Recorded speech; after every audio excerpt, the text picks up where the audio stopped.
ഗവർണറെ പരസ്യമായി അവഹേളിക്കുകയെന്നതാണ് വിദ്യാഭ്യാസ മന്ത്രിയുടെ ലക്ഷ്യമെന്ന് മുതിർന്ന ബി.ജെ.പി. നേതാവ് കുമ്മനം രാജശേഖരൻ. എല്ലാവിധ പ്രോട്ടോക്കോളുകളും ലംഘിച്ച് കുട്ടികളുടെ മനസ്സിലേക്ക് ദേശവിരുദ്ധ വികാരം പകർന്നു നൽകി ഒരു തലമുറയെ തന്നെ വഴിതെറ്റിക്കുകയാണ് മന്ത്രി വി. ശിവൻകുട്ടി ചെയ്തതെന്ന് അദ്ദേഹം പറഞ്ഞു. ഭാരതാംബയെയും ദേശീയഗാനത്തെയും ഒരുപോലെ മന്ത്രി തള്ളിപ്പറയുകയും നിന്ദിക്കുകയും ചെയ്തിരിക്കുന്നു.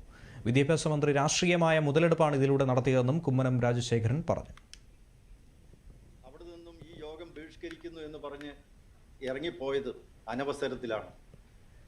കാരണം അവിടെ ദേശീയ ഗാനം ആലപിക്കുന്നതുവരെ അദ്ദേഹം ഇരിക്കാൻ പ്രോട്ടോകോൾ അനുസരിച്ച് ബാധ്യസ്ഥനാണ്. ഒരു രാജ്ഭവനിൽ നടക്കുന്ന പരിപാടികളെക്കുറിച്ച് വളരെ വ്യക്തമായി ഏതൊരു മന്ത്രിക്കും ബോധ്യമുണ്ട്.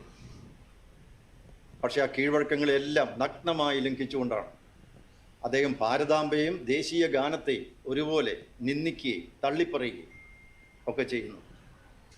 ഈ ഭാരതത്തിൻ്റെ ഇതിലെ ജനങ്ങൾ വൈവിധ്യമുള്ള ജനസമൂഹമാണ്. അവരെല്ലാം തമ്മിൽ കോർത്തിണക്കുന്നത് ദേശീയ വികാരമാണ്. കാവ്യ നിറത്തോട് അദ്ദേഹത്തിന് ഇത്രയധികം അസഹിഷ്ണുത എന്തുകൊണ്ടുണ്ടാകുന്നു? കാവ്യ കൊടി പിടിക്കുന്ന ഭാരതാംബയാണ് അദ്ദേഹത്തിന് എതിർപ്പുള്ളതെങ്കിൽ അദ്ദേഹത്തിന് അത് നേരത്തെ തന്നെ ഈ പരിപാടിയുടെ വിവരങ്ങൾ അറിയിച്ചപ്പോൾ പറയാമായിരുന്നു.